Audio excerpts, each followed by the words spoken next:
Hey, what's up everyone? Danny and Alex. In this video, we're going to talk about the straight right across, okay? We're going to talk about that right hand, how to throw it correctly. Of course, we've talked about this before, so I'm not going to repeat myself, but what I want to talk about is bringing the hand back in a proper position, because that's one of the most common mistakes I see. We're going to talk about just that.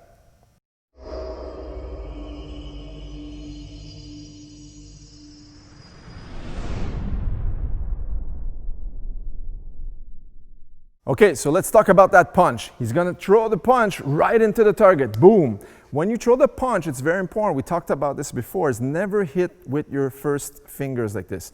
Always the top of your knuckles. So it's very important to dip your fist slightly downward. So that's what I'm going to concentrate when I coach my athlete, is to rotate from the waist all the way up into the body, which is the shoulder, and then rotating that knuckle right at the end upon contact. That's your straight right. Okay, so now, if he faces you guys in the camera, you notice how he dips that fist right at the end. Boom. But then, just like an elastic band, it has to return to protect his chin. That's super important.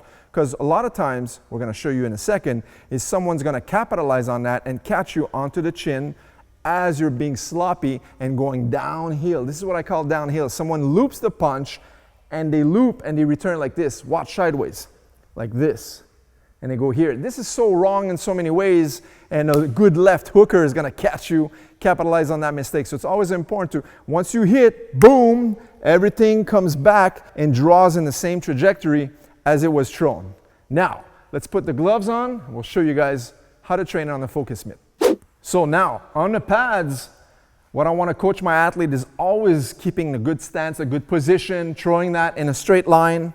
And again, I don't want to hold my mitt here, because that's not realistic for him. Like, it could happen that someone's taller than you, but in general terms, I always want to be about the same height.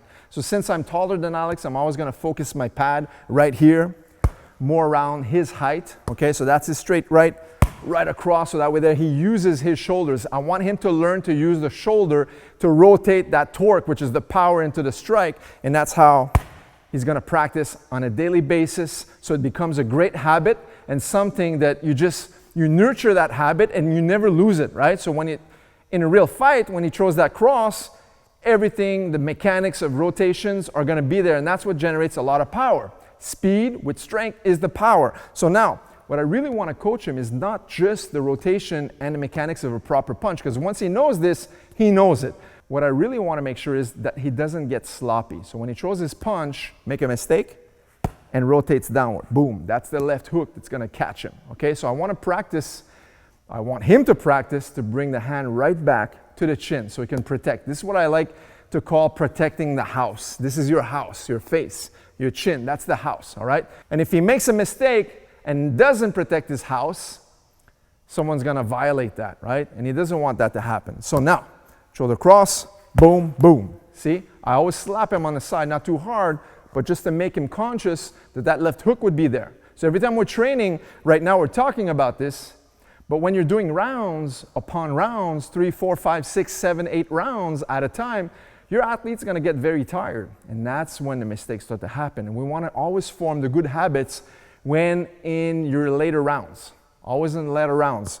Once you start to get tired, that's when we want to make sure that you're always keeping the good habits. So straight right, boom, bam, again, boom, bam, again, boom, bam, again, boom, bam. Let's show them from this angle. Again, bam, bam, bam, bam, bam, bam, bam, bam, bam, bam. See? So now we're using the good habits, the proper execution. So Alex is 12 years old. He's been doing this stuff with me for 5, 6 years already. But we never stop executing the same motions, the same techniques, over and over and over. Like I said in the previous video, it's a perishable skill. If you stop this stuff, you'll lose it. You'll forget about it, and then you get rusty. So when Alex gets older and he starts fighting pro, because that's his dream, when that happens, the great habits are already built. The foundation is there.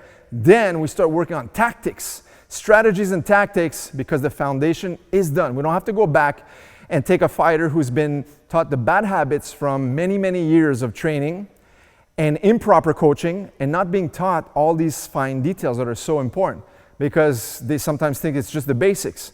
But we have to always remember to train this all the time. This is what I like to call off-season training. Off-season training is when you don't have a specific tournament or fight or competition coming up on the radar, on the calendar.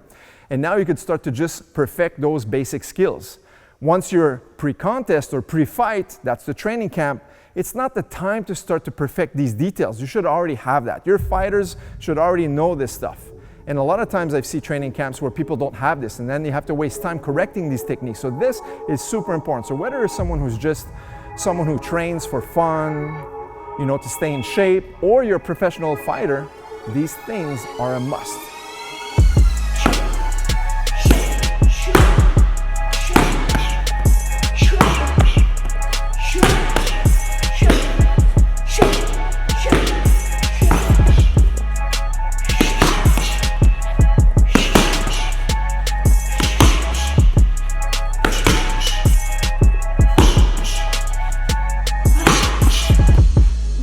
Alright guys, thanks a lot for watching our video. Once again, if you enjoyed this type of content, make sure to subscribe to this channel for more videos like this one and leave us a thumbs up. We'll see you guys in the next video. Take care.